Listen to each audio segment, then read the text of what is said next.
Welcome to another episode of Higher Learning. I'm your host, Rashid. Today, we have a very special guest, someone I'm very excited to talk to and for you all to learn about. I'm here with Darren Lang. He is the founder and chief executive officer for Kepler Company. How you doing, Darren? Oh, so I'm good and you. Thank you for having me. Yeah, of course. I'm so excited to have you. There's so much I want to talk about. I want to hear about your company. I know you're based out of South Africa. I'm really interested in learning more about that market. But I want to start here because you've moved into a world where you're working with companies around skills and skills enhancement. But you didn't start kind of down a traditional path. And so I do want to start there. You told me that you were passionate about accounting of all things at a very young age. So tell me, how did that start? How did you figure out that you love numbers and how did you get into that space?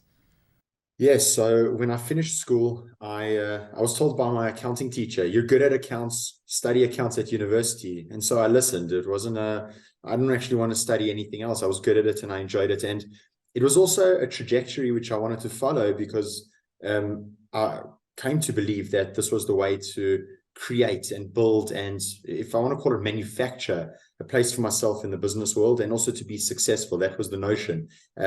But I found out very soon that I was wrong. I studied accounting. I went on to lecture accounting. And when I finished my lecturing, I went into the real world of work, which was actually articles and auditing companies. And what I found really quite scary was I didn't have any skills. And when I talk about the skills, the only skills that I had was theoretical skills. I didn't have any practical skills, especially when it came to data management. Microsoft Excel then was one of the biggest tools being used, and I completely struggled with it. I also didn't have a lot of personal skills. I didn't have the behavioral human skills. Many people call them soft skills. And these were skills that I needed to develop. And that started my journey. I love that. And listen, there's a lot to take away from there. First off, data management and Excel for an accountant, I got to imagine are pretty important skills to have. So that must have been quite an aha for you. I think the other thing I would say is that, I went through kind of a traditional path where I went to the University of Arizona before graduating. I didn't really know what I wanted to do when I got to school, as most 18-year-olds would not. And I started majoring and I started doing some different things to kind of figure that out. And I got to be honest with you, even after I had graduated and gotten into my career, I still didn't know what I wanted to do. And so I think one of the biggest disservices we do to young individuals is kind of putting them into these tracks. Hey, you're good at accounting, you're good at math, you should do this, without a real understanding of what it entails to be in that space, right? And that's why I've always been a big believer of apprenticeship in addition to further university and academic schooling to really get an understanding. Because I started my career in technology and now that's tended to pay off for me in terms of technology and my knowledge in that space. But the last 12, 13 years, I've been in HR. I've been in kind of the human capital world and the talent space, which is very different than when I started. And so I just think sometimes it's funny that people will give you advice on where to go, but you have to figure that out on your own. And it sounds like you did. So in terms of kind of that aha moment, did you just drop accounting and move on? Or what kind of led to that transition? Was there a mentor or anybody that gave you advice? Yeah, so in fact, I never actually wanted to practice as an accountant because the normal plan for an accountant is finish university, finish your articles at an audit firm. And when you finish that, you become a financial manager, eventually becoming a financial director, eventually becoming a CFO of a business, maybe if you're lucky. But that's a very traditional type of path. Obviously, everybody follows a different path. But I never wanted that. I didn't want to be a financial manager in the first place. And in fact, I failed at so many interviews. I had CFA behind me. I was top 10 in my class for chartered accountancy, well, in honors at least. And I thought that I paved the way to success, and I did not at all. And the reason was because I didn't want to be the traditional financial manager. I wanted more. I wanted something that was very aligned with what and who I was. And that's, to your point about career coaching, if I can call it that. I haven't seen the data really. It's something that in our business we're going to get into, but I agree with you. I don't think that you can predict someone's path, nor should you force someone into a certain path based on who they are today. It really is it's a consolidation of just so many things, experiences, truths, and learning over years that will tell you who you are and where you need to get to. And that's what I had during articles. I had many mentors. I was very fortunate that my father's successful businessman. My father-in-law has had a huge influence on me too, very successful businessman, and entrepreneurs. And I've learned a lot from them, but even the wider community that I've been able to engage with, business people, business leaders, those were all mentors to me. So what I did is I took tidbits from everybody that aligned with me. And then, as I said earlier, I consolidated all of those and I went on my own path. And I still do that today. I learn from different people, and I use bits and pieces from each person, which really aligns with where I want to go. I guess Yeah, that's I love that. I believe strongly that if you take from enough places and consolidate together, it becomes original thought and original content, right? And so the fact that you had so many different entrepreneurs and business people in your life that have been able to give you kind of that advisement, I'm sure has led to a lot of your success. Let's talk about that, because I love listening to founders. I love hearing about what founders do in terms of their core principles. Do you have any core principles that maybe if somebody's getting ready to open up their own business, or maybe a founder who's struggling a little bit, that helped you or that you align to that may help somebody who's listening? Yes, absolutely. So the reason it's so easy to answer is because core principles is something. When I started the business, I read Ray Dalio's book. I've got it right over here. One of my That was the favorites. foundation of everything, and it's called Principles. You got it there too. Yeah, of course. Fantastic. There we go. And that's, I recommend that book to everybody, and everybody to write their own principles. But I would say the number one principle, if I have one thing, is integrity. Because integrity, people believe that integrity means honesty. Okay, it's an umbrella, and honesty and being ethical is within that. But integrity comes down to consistency, always being there, always showing up. Be consistent in the way that you treat people. So if I treat you differently to the way that I treat you when I'm in front of my friends, I lack integrity. And when it comes to business, you've got to have integrity in all of your dealings. When it comes to all your stakeholders, the way that you treat suppliers, customers, don't treat customers well, but treat your suppliers badly. Don't treat your shareholders badly, but treat your customers well. You've got to have consistency. So that's the one thing that I would advise any founder. Sure. And I will compound on that. So integrity is one of our 8 values, and we talk about our values quite a bit. And I agree. Being honest and being transparent, I mean, that's cost of admission. You can't work at MSH or Aon if you are not honest in all your dealings. To me, that's part of the umbrella. But the main thing about integrity for me is consistency, reliability, following through on what you say. And we call that say-do ratio here at MSH. And we talk about that a lot. And that has 2 components to it, right? You have to first know what your capabilities are and what you can get done. And then it has to really matter to you to follow through on your word. I'm the type of guy, I can't sleep at night if I told somebody I'd do something and I didn't get to it. I just can't. It's really, really important to me. And that doesn't mean that you're 100% there, but the closer to 100% you are, the higher integrity you have. And I would say for any entrepreneur, any leader, anybody who wants anybody to follow them, that is one of the first core key principles I think of. Absolutely. And Do you in have, fact, on yeah, that go. note, I wanted to sorry for ask you a little bit disturbing. about reflection and feedback, because I know Oh, we talked about it a little bit too. sure. Just as a side note, I'm reading a book now by Gary Vee, which is called 12 and a half. Ooh, tell me And about it. that's a book that I would also recommend, because what he does is not everything's black and white. So if you look at accountability, he'll say something like, there's accountability, but accountability comes with something like optimism. So you can't be accountable if you're not optimistic about the future, right? Otherwise, you wouldn't want to learn. You wouldn't want to be curious. And therefore, there comes curiosity. He speaks about things like kind, candid. So it's about taking those principles and also using them together in combo. I love that. I'm gonna have to write that down. I love Gary Vee. I'm gonna have to check out that book. And I'm reading a book right now called The Rational Optimist, and I read it after I read Abundance. And one of the things that is a constant theme in both of those books is that we live in a time where people are, oh, things are tough, and there's this kind of political divide, and there's this lack of inequity. And listen, all those things exist, and we should be vigilant about trying to make them as close to perfect as possible. That's an ongoing thing, and it always will be. But my gosh, when you look at GDP for countries, you look at the overall health, you look at the intelligence, you look at the wellness, infant mortality, food, water, all of these things are light years better even than they were 20, 30, 40 years ago.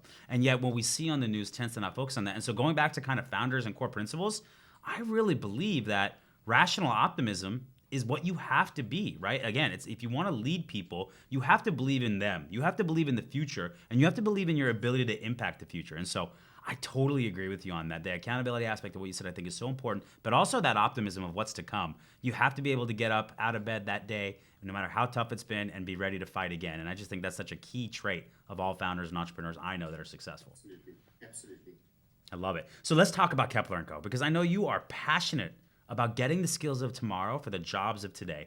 And I think that's something that's obviously very important and integrated to what we do here at MSH around identifying great talent. A lot of that is helping great talent get skills for the jobs of tomorrow. So why is this important to you though? Like obviously I can see the importance of it in terms of working with talent, but I'm interested to know why this was an area that you decided to dedicate your life, your blood, sweat, and resources to, and made it such an area of passion for you. So there's a few reasons why, it comes together like a web, if I can describe it that way. The first reason would be a fundamental reason that I experienced, and that was during my first jobs. I wasn't really equipped with any KPIs or goals. There was no dissemination of information by the leaders in the businesses in which I worked. And it's a big issue because without goals, you don't know where to go. You're not given a compass and a map. And when you're not given a compass and a map, how can you have feedback? And if the feedback that you're given is given by a manager, how do you know that that feedback is actually accurate, whether the feedback is quality feedback and is based on empirical evidence? And so that's what really started my journey, because I didn't know where I needed to go. So I didn't know what skills I needed in order for me to get to where I was going and also where the company wanted to get to. So there was no dissemination of information. And I often communicate it in the way that you have that feeling in your chest, in your solar plexus before, going to bed on a Sunday night, because you're anticipating a work week from hell. And I wanted to get rid of that for people around the world. I guess that's what I really wanted to get rid of. And the root cause of I guess it was a form of anxiety, was I didn't know what was, required of me. I didn't know what I actually needed to do. And I wasn't aware of where I needed to be, even after multiple times of asking for feedback and asking leadership what needed to take place in order for me to progress and for them to succeed with me. That was one reason. The other reason is, in my family, my brother and I, we were the first people to get a full qualification and degree. But people around me, including my wife's family, people who didn't have degrees, and my father-in-law, they didn't place a big emphasis on credentials and preconditions. And that's what this is all about. It's about creating a world in which skills matter and capabilities matter and experience matters, right? And we call that a skills-led economy, if you want to call it that, or a skills-based economy. But what we want to really do is help organizations become skills-led, where the emphasis is placed on what people can do, the role, the verb, not the noun of the title, because titles, they don't really mean much. It's the verb, it's the doing. Last piece, when I did graduate, at my graduation, my father came to me and he said to me, "Well done, congratulations." While everybody else was getting new cars and bouquets of flowers and champagne, came to me and he said to me, "Well done, Darren, but now it's time to get the degree of life." And I guess that's what we want to give people. We want to give them the degree of life, and that's skills. And not to say that degrees don't matter. Degrees do matter. There are certain job roles in which if you don't have the degree, you cannot get that job. If you want a data scientist, perhaps you want a certain degree, a doctor, anything, in the sciences, I guess. But it's not to say that a lot of merit should not go to the capabilities that someone brings to the organization.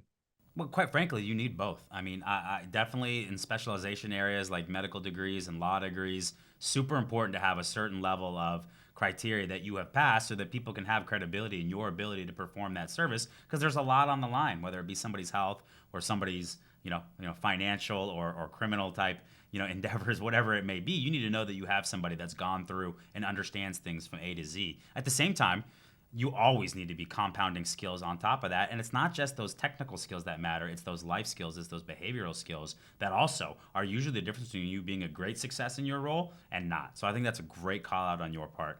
And I love that, the degree of life. That sounds like that your dad said that, and that super resonated with you. Hopefully you got at least a nice dinner later on. But I think that was great advice for you. Now, I got to ask you, we want to ask, you've worked with a lot of companies here. What do companies typically get wrong when it comes to learning and development in particular?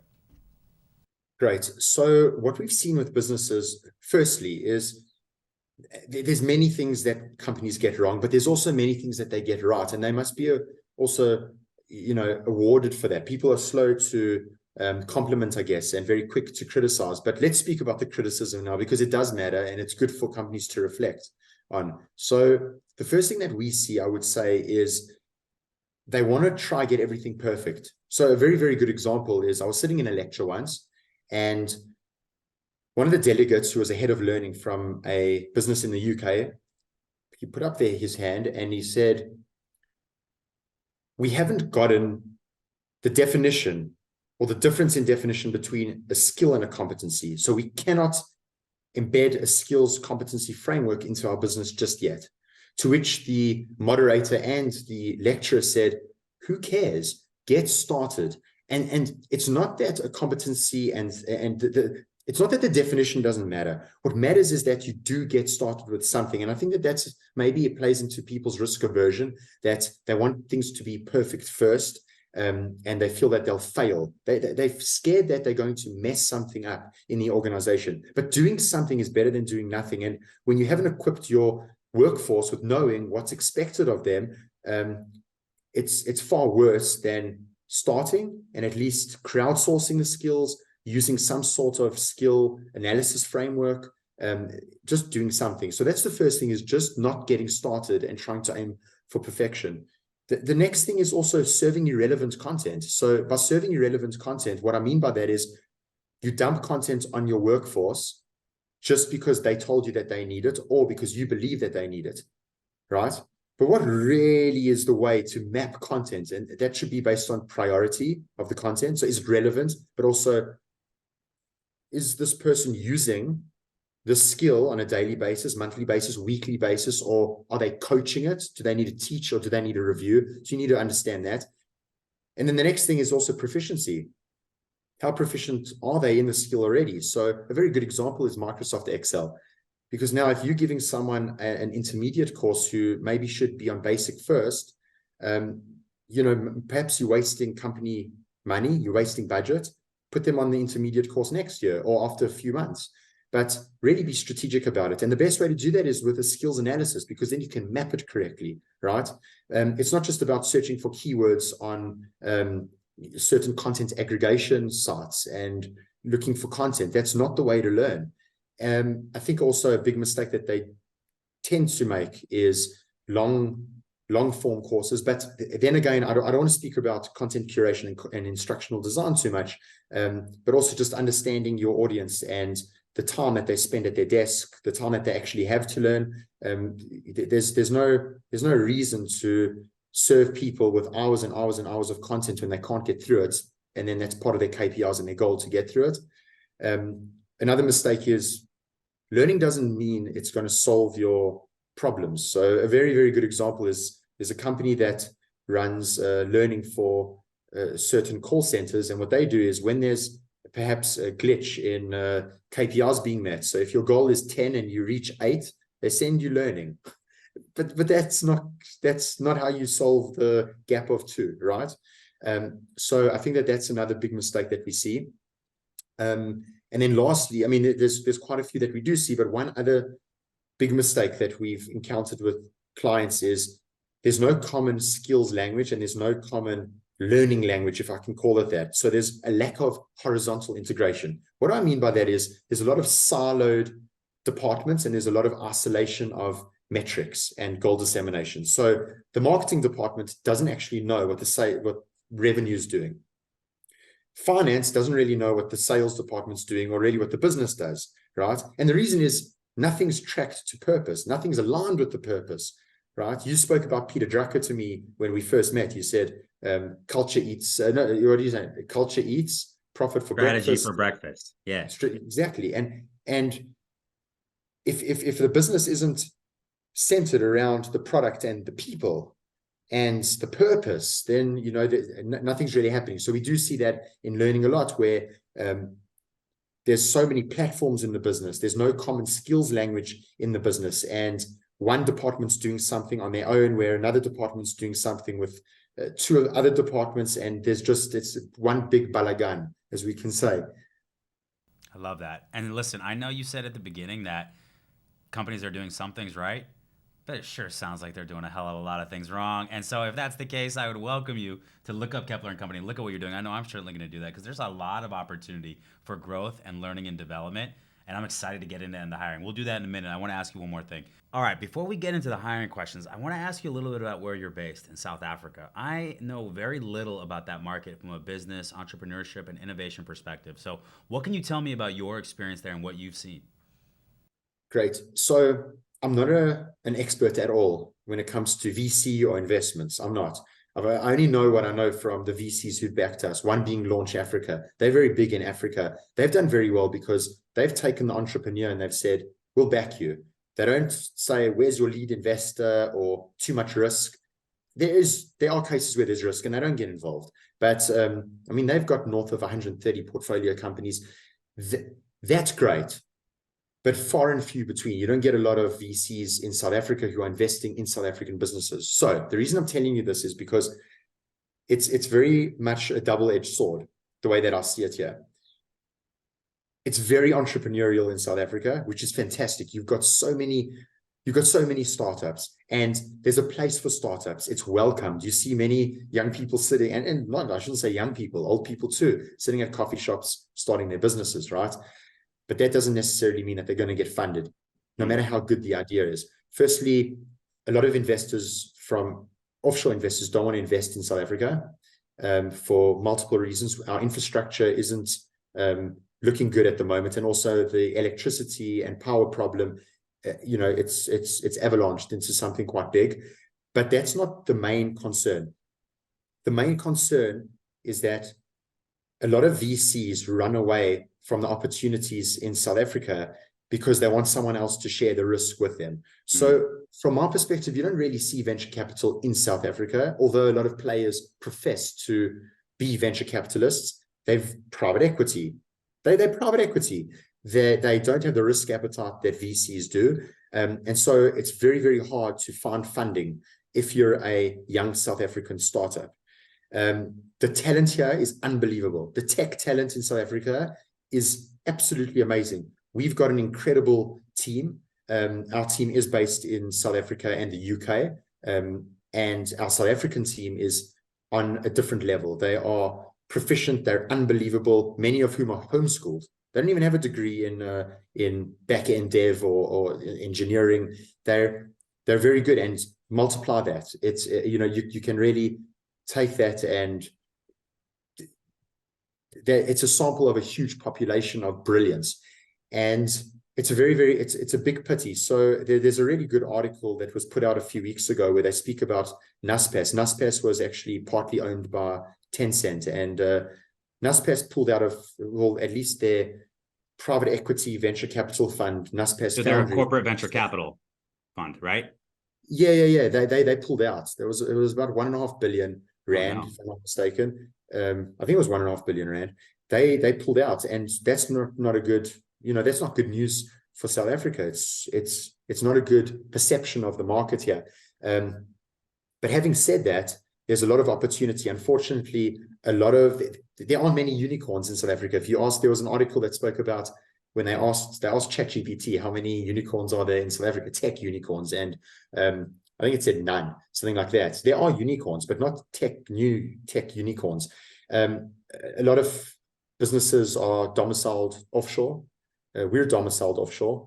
And there's many reasons for that, where first you've got founders from overseas, offshore founders, but also the opportunities overseas. VCs are funding offshore businesses. People want to deal with your technology overseas, the maturity of the markets, and also governments, tax.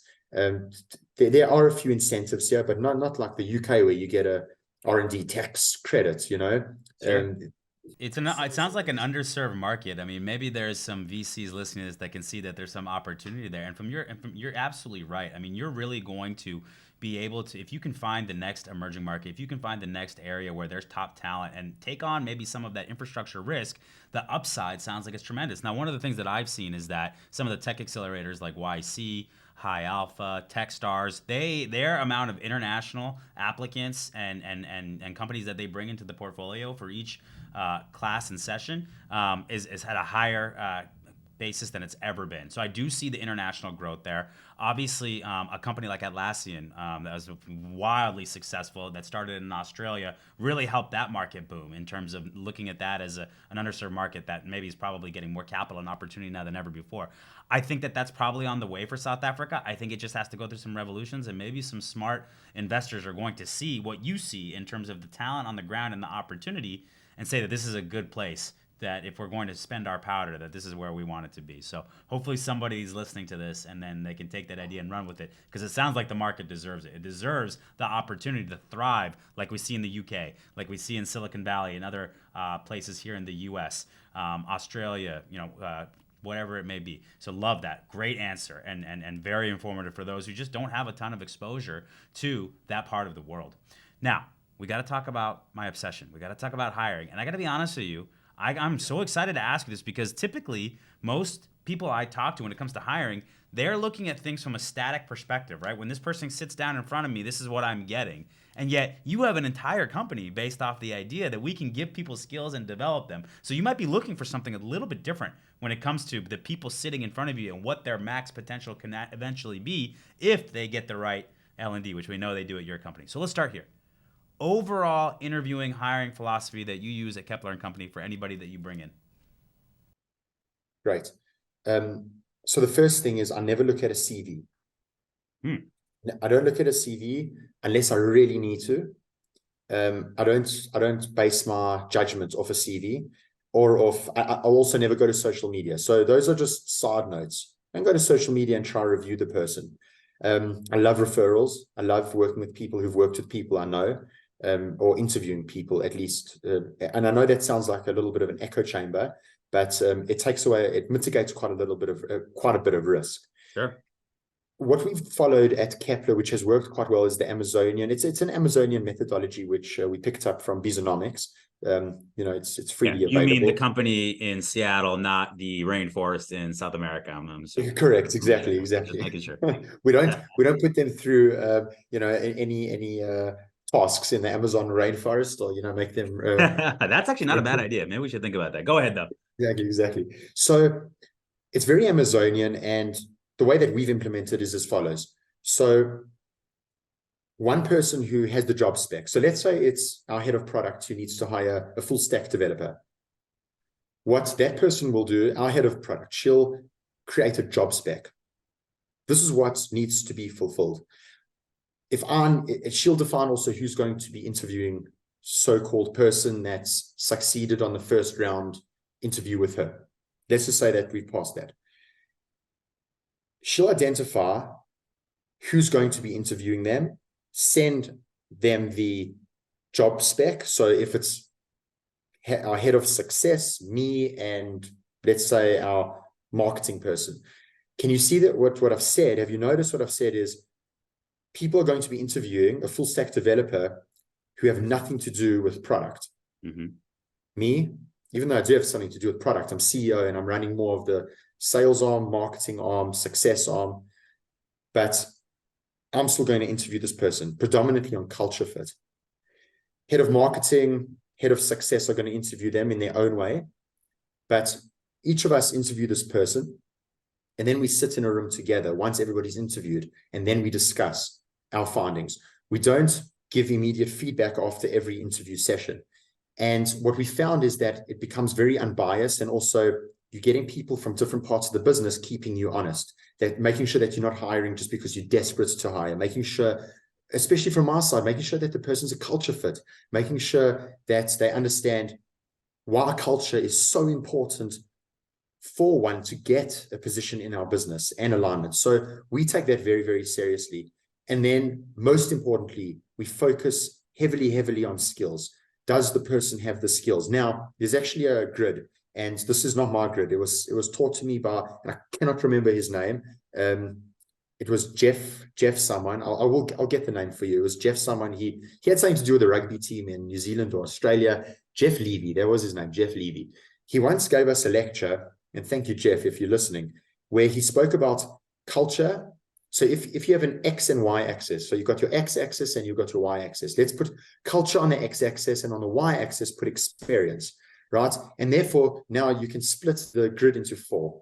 You've got very low experience and very low culture at the bottom of the grid. You're never, ever going to hire someone who falls into that slot, right? It's immediately known you're not going to hire them. You then move towards very, very high experience, but low culture.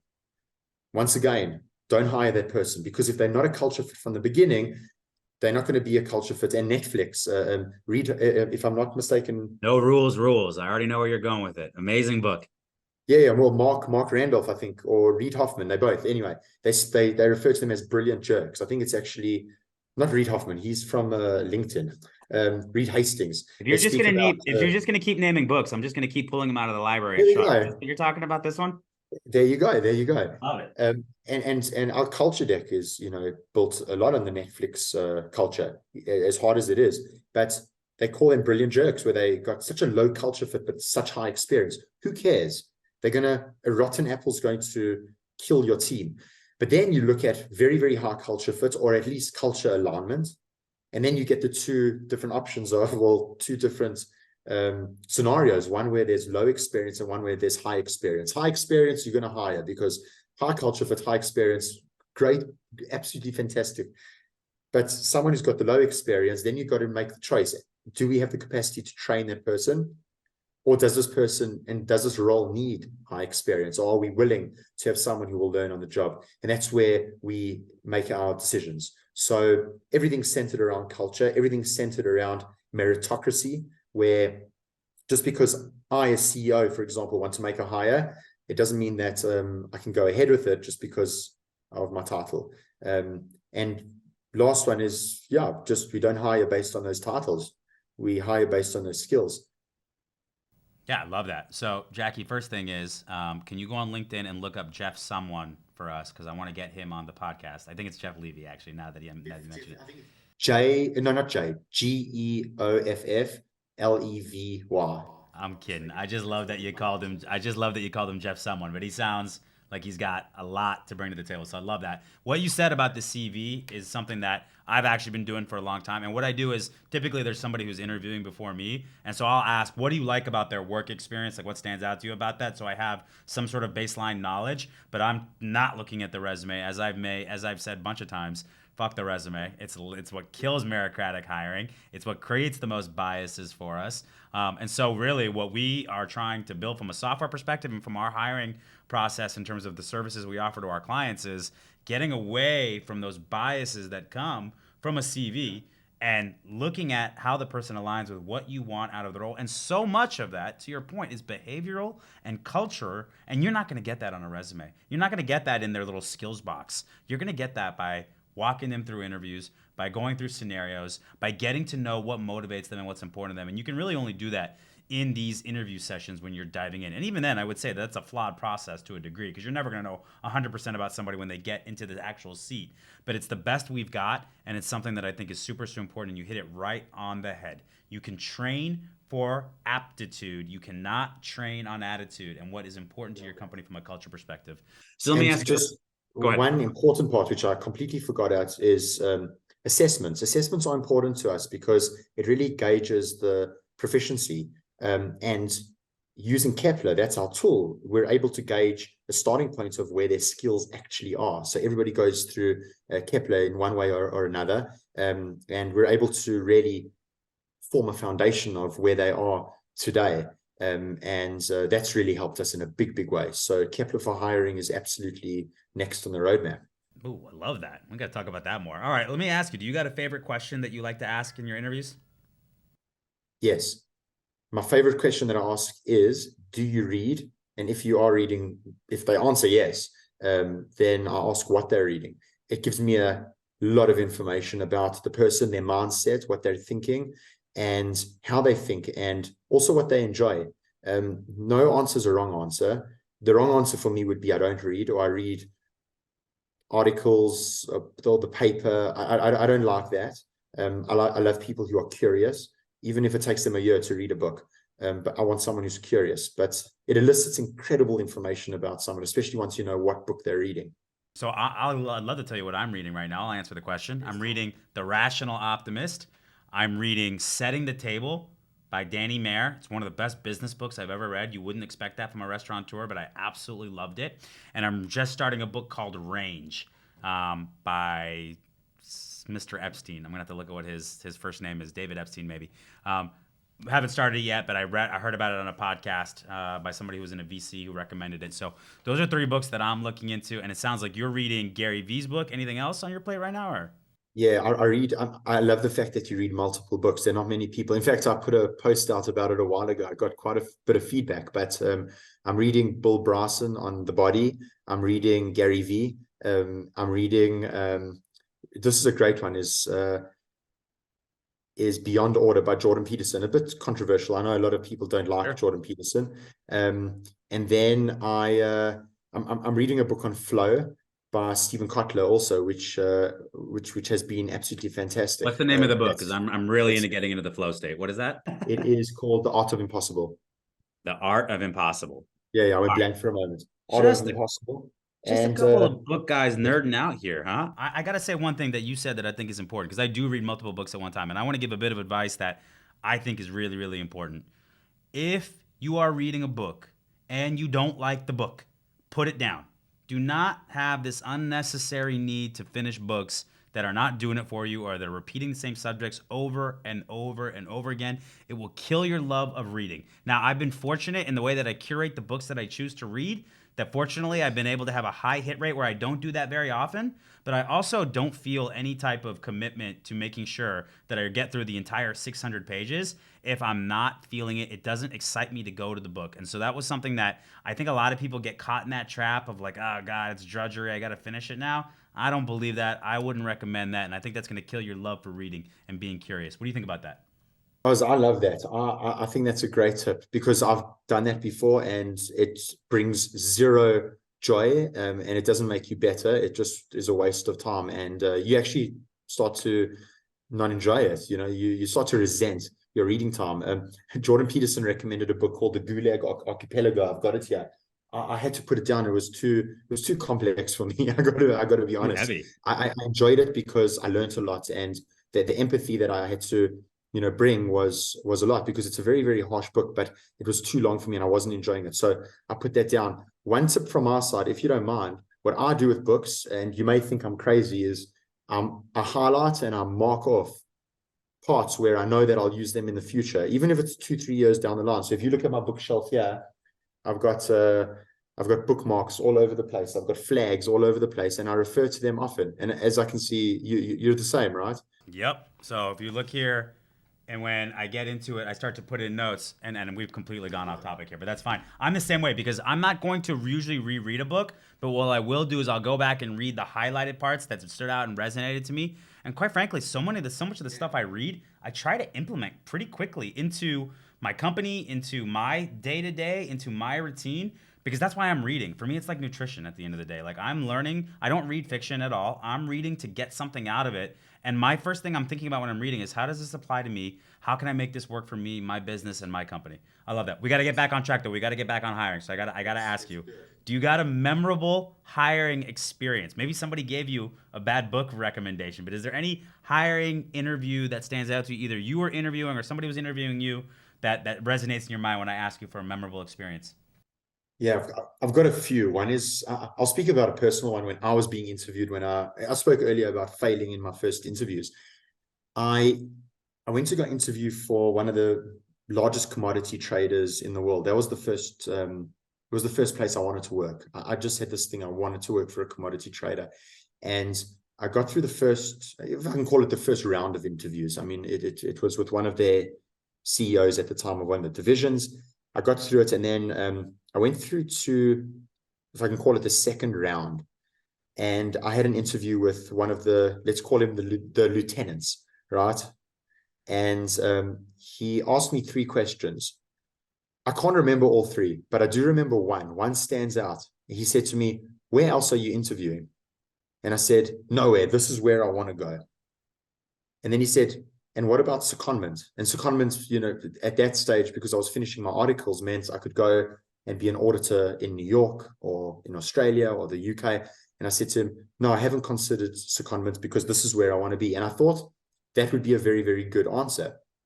To which he replied afterwards, he said, any good trader keeps his options open, keeps their options open. That's really And sound for that line of work for sure. And keeping an exactly. open So what I learned then is just be careful and be very precise in your speech when interviewing, because you've got to know who you're speaking to. 100%. That's very, very important. But at the same time, as we said earlier, you've got to have integrity. So be true to yourself also. It's 13 years ago, 12 years ago, whenever it was. I'm still trying to decipher his reasoning. I don't agree with all of it. I agree with some of it, and I get where he's coming from. And then on that note, a very memorable interview that I had was 2 years ago. I interviewed someone to be in customer support. And he said to me during the interview, he said, well, I don't really like technology. And I was like, okay, tell me more. And anyway, we spoke. And immediately it's just a red flag because we're a tech business. So, knowing your audience, I guess those were the two most.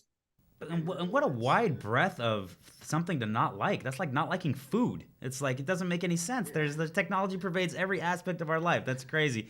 Probably a little bit of a disqualifier for somebody to coming to work at a technology and software company, I would say. I love that. And I just love playing in my head, like how I would have answered that question. And now that you've already given me the answer, it's easy. But it's like, I know as a trader, I'm supposed to keep my options open, but I've been so focused on this company and how well it fits me culturally and from a role perspective that maybe I'm not doing what I should be, but I've been just entirely focused on this. And maybe to my chagrin, but I think that maybe to my detriment, but I think that that's just where I'm at. And I want to be open and honest with you about how interested I am in this role and company. Maybe he would like And that. and I I don't know. was on that. I'm talking 12, 13 years ago. Imagine if I had the skills then to interview. So Sure. interviewing skills. I think the thing that is really important for people who are listening to this, who are interviewing, is don't be boilerplate in your answers. Don't even tell them what you think they want to hear. That's not what we're saying. Be contextual. Know your audience. Build your answers around who you're talking to. Get a read on them. Understand their role. Understand their company. And be contextual in your answers and unique to them. Because that is going to show mental acuity, mental agility, the ability to be adaptive in different situations, and also get to the answers that are going to resonate with them and be memorable for them. So many people go into these interviews saying, what's your biggest flaw? Oh, I'm too much of a perfectionist. It's like, we know all the studied answers. We know all the cliches. You've got to be contextual in your interview, and that means you've got to be authentic and got to be yourself and keep your integrity. I think that's super important. So when you hire somebody and you miss on them, because we all miss, is there something you can look back, like a theme that you can look back, like, man, I wish I would have done X? Is there any type of consistent theme there when you miss? Yes. I think the biggest issue that we faced, and we've fixed it now. I'd say we fixed it, and we'll never be at 100%, but we've definitely sorted it out because we've reflected, is not giving feedback during the initial probation period early enough. Mm. And that's really wrong to the hire. It's not about us, it's about them. And you haven't given them feedback. How are they meant to progress? How can you expect things from them if you haven't given them time to fix it, and also the feedback necessary for them to fix it, and therefore the support up, I guess. So that was one huge mistake that we've made with a few people, but we've definitely fixed it, and we've taken it upon ourselves to be very, very conscious of it. When it comes to the actual interview, being too hasty. I was being too hasty in hiring someone. So hiring someone out of desperation because we need to fill a role is a very, very bad mistake. Once again, we've definitely fixed that. And as a result, our retention has gone up. Not that we're a hard churning business at all, but and once again, it's wrong to the person who you're hiring because you're putting them maybe in an unpredictable and uncertain situation, and maybe one that they can't actually fulfill. Yeah. Be quick, but don't hurry. I think is advice that I always try to keep in mind, because time can be the enemy in a hiring process, especially when you got somebody super talented in front of you. But that does not mean that you rush through the process and you don't do your due diligence. I think the other thing that you said that stood out to me is Steve Jobs, famous entrepreneur, obviously, had a very famous quote that I listen to and I abide by. Not giving feedback to your employees is selfish. It means you're more worried about being well liked than you are about giving them what they need to advance and be better. And I just totally agree with that. Now, the key is to do it early in their career. You have to build trust. They have to know your intent as a leader, because if you're giving feedback, right, just to give feedback and they don't know how it's coming and where it's coming from, that can be tough. But you've got to build that trust quickly, and then you can give feedback. And that's moving at the speed of trust, and something we talk a lot about here at MSH. So I love, love, love that. Last hiring question for me. Now, you talked about how you use your own assessment tool. But I'm interested, what type of technology do you use in terms of tracking applicants, managing the interview process? Are you using Excel and Notes? Are you using Airtable? Do you have an ATS in your company? Like, how do you manage technology? We use Kepler. We back ourselves. So we back ourselves as the most accurate skills data in the world. We've taken a lot of time and research in order, to really understand skills. So we do use Kepler, and we don't. In terms of tasks, we'll use tracking tools like ClickUp. We use ClickUp, and in terms of communication tool, we use Slack if it's internal communication. But everything goes on Kepler. Every single thing goes on Kepler. All the skills data. But when it comes to an interview, we'll never ever just dump it onto an Excel. It's tracked meticulously. It's aggregated. It's compared. It's really put into it's put to proper use. I love that. I hope that Eating answers your your own dog question. food. You are the type of hiring leader that we love to work with. You take it seriously. It's important. It sounds like there's a lot of prep that goes into it, whereas I don't always see that even in some of the biggest organizations in the world. So I give you big time kudos for that. And it sounds like it's led to a high efficacy in terms of making great hires. So that's awesome. All right, I want to. I appreciate it. Yeah, you're doing a great job. I want to give you a couple more questions, just things I'm curious about. I'm interested. We've talked a lot about your company. Is there anything in particular right now that you're working on that you are super juiced about? Like, you get out of bed every morning and you're excited about this. Any type of initiatives or anything we should know about? Yes, we're building a rocket to go to Mars, but no. So I You would and love like that. 10 other companies right now. Jeez. Okay, go ahead. Yeah. Well, it'll be ready in a month or two. Even though I'd love to do that, we're not doing that. But what's really exciting me is we're taking a big play at HR tech, not just learning. Learning is a space we know where we don't want to compete with the large learning systems, but what we do want to do is we want to make a big impact on the HR space to really give human resource consultants, business partners, personnel the best experience ever, making their lives amazing. And the reason I say that, and that's what gets me out of bed in the morning at the moment, and you can see I'm fired up about it, is because currently human resources is very input driven. It's very process driven. How many leave days do you get? Okay, put the number in. How many leave days did that person take? Put the number in. But what about the effect that taking leave has on someone's development? What about embedding everything, or rather, building everything based on skills, on roles? Once you know the role, once you know the person's role, you know what their skills are, you know how you can plan for succession, you know how you can performance manage. Your performance management is based on empirical evidence. Your hiring decisions are based on empirical evidence, right? And even payroll, anything to do with taking leave, anything to do with pay lines, it's based on skills. It's based on what you're bringing to the business and what you can bring to the business, not just based on the fact that you have a title, and a lot more. So we're taking a huge stab at HR, and the big play that we're starting off with is career mobility. So how do you redeploy talent in your business instead of retrenching people or moving them out of the organization? How about turning around and saying, hey, wait a second, this person may not be a good fit in sales, but let's say they've got very good communication skills. Let's put them in marketing because we can see that the skills match a very, very good marketing role. So how do you match those skills? That's just one example.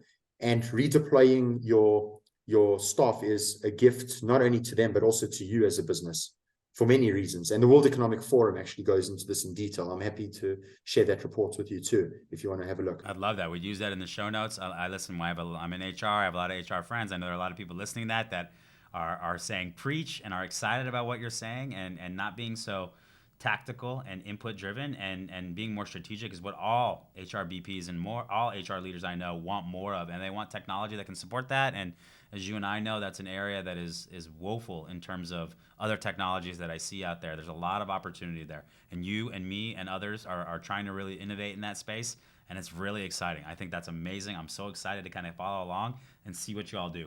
Here's our last question. I want to ask you if you had any advice that you would give to your younger self or somebody early in their career that you didn't know then, but now you know, what would it be? So I've thought about this a lot, and the answer is patience. Hmm. And Gary Vee actually touches on it in a big way, but people don't take patience seriously. You tend to rush into things because you want to get rid of the uncertainty, and you don't want to dip into the chaos of life. You want things to be normal. But if everything was linear, if life wouldn't be so fun, would it? Opportunity comes in the chaos, and with chaos, things are going to take time. You're going to lose deals. Sales cycles are going to be long. You're going to be disappointed. But all of those things are part of the journey. So patience means that you're able to not get upset easily about the fact that there's going to be setbacks and that things are going to take long to materialize or longer to materialize.